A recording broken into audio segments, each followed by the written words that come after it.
बाबा मोर, happy birthday गुरु घासी बाबा मोर। 18 दिसंबर के मनावा था जयंती लतो, 18 दिसंबर के मनावा था जयंती लतो। हैप्पी बर्थडे गुरु घासी बाबा मोर, हैप्पी बर्थडे गुरु घासी बाबा मोर। 18 दिसंबर के मनावा था जयंती लतो, 18 दिसंबर के मनावा था जयंती लतो।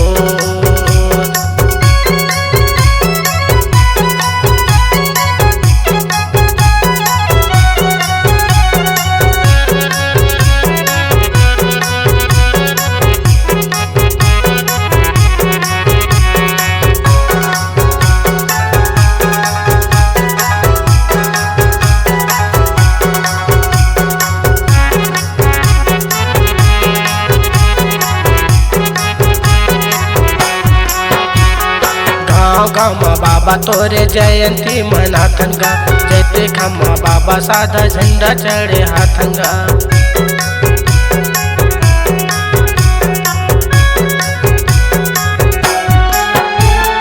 गाँव गामा बाबा तोरे जयंती मनाथेगा, जयते खम्मा बाबा साधा झंडा चढ़े हाथेगा। जगह जगह हो गे है तोरे शोर, जगह जगह हो गे है तोरे शोर। 18 दिसंबर के मनावा था जयंती लतो, 18 दिसंबर के मनावा था जयंती लतो।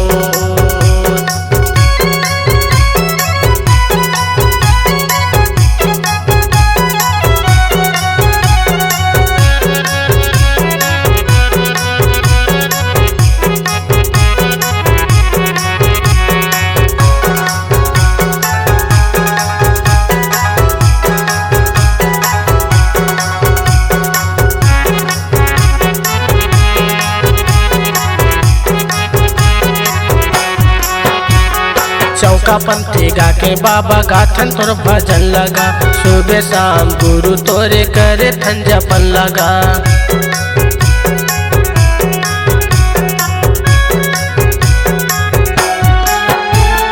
चौका पंथी गा के बाबा गाथन तोर भजन लगा, सुबह शाम गुरु तोरे करे थन जपन लगा।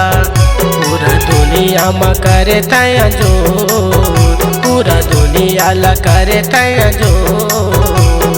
18 दिसंबर के मनावा था जयंती लतो, 18 दिसंबर के मनावा था जयंती लतो, मनावा था जयंती लतो, मनावा था जयंती लतो, मनावा था जयंती लतो।